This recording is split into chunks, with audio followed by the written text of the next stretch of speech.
What unmet need did you see that led to its creation, and why is the insurance industry particularly positioned to help address it? Well, I think there's two. There's the fundamental unmet need was COVID revealed the what had been a decade or two long decline in American health, and it just was like an exclamation point on what's been a bunch of challenges.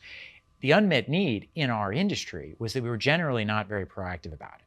The life insurance industry in particular exists to pay when people die, or if they get disabled, or if they have similar sorts of bad things happen to them.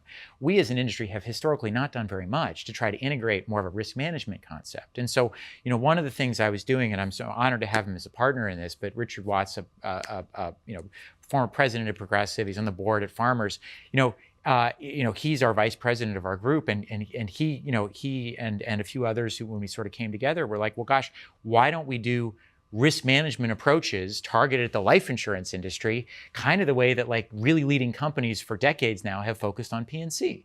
And so, that was a message that resonated. We ended up one of our very early members, who's now our treasurer, is Teresa Weiner, who's a former member of the board at the Society of Actuaries. She's the head regulator of life and health actuarial for the state of Georgia. And we found a number of other people like that who really wanted to say, well, the opportunity here is apparent, but we need to shift our thinking a little bit and focus more on not just, ultimately paying for losses, but rather trying to prevent them.